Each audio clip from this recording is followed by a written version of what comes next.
Alright everybody, last video I did was about this head on the Avant. I tried everything that everybody from Heli Freak and Run Rider was suggesting. Nothing was working. Like I said, it was when I tightened the two bolts on the end to the point where they just seat, even before they would actually seat. It would lock up the blade grips on the block, on the head block. I mean, to the point where I couldn't turn it by hand, which obviously is not going to work. So, like I said, tried everything that people suggested, didn't work. One person I talked to kind of said that they had the same issue and gave me some things to try. Tried what they said, and now I've got it to the point where they're moving to the point where a servo will move them, but they're ratchety. And what I did was sanded some things to the point where fingertips are about bleeding.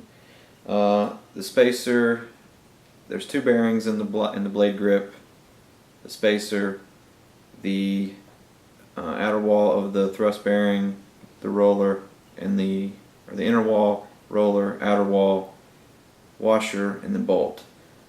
I took out the spacer between the bearing of the blade grip and the inner wall of the thrust bearing, sanded that, sanded those a lot, well, as much as I could. I mean, to the point where I just got tired of doing it. And the spacer, the black spacers inside the head, the point where the, it kind of butts, it's angled, butts up to the inner race of the blade grip bearing. Sanded that probably half of what the taper was, and got it to a point where I'm comfortable, hooking up servos to it and running it up to see if some things kind of seat. It's just the tolerances are off a little bit, I think, because after the initial tightening and everything was locked up, I took the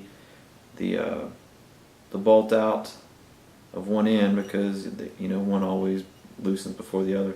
So I took one out, took the washer off, and you can see the tip of the feathering shaft and where it sits in relation. It should be like this, so when you put the washer on, it butts up to the feathering shaft.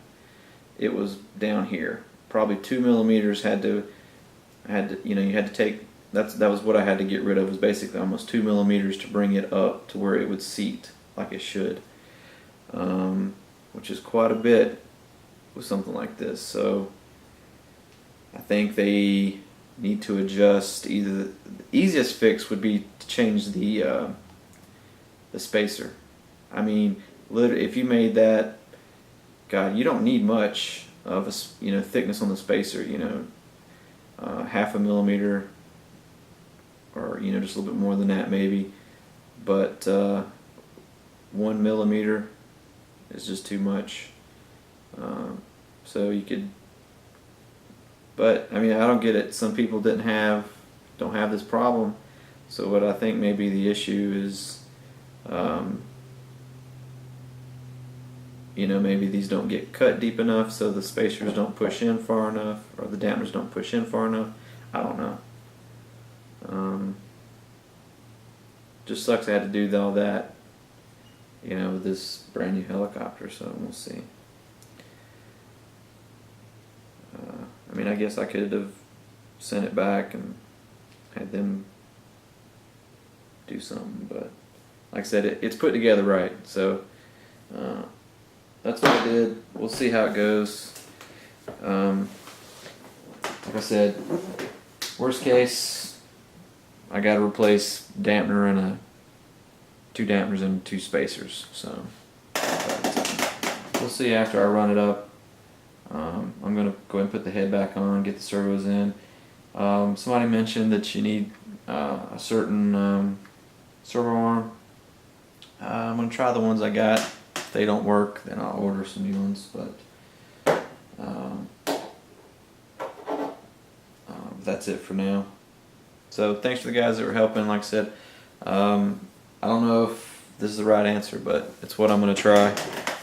So if anybody else has got any that's had this problem, besides the person that I talked to on the phone, you know, maybe we can come up with something and post it to get it fixed for future kits. So anyways, I'll stop babbling. You guys take it easy.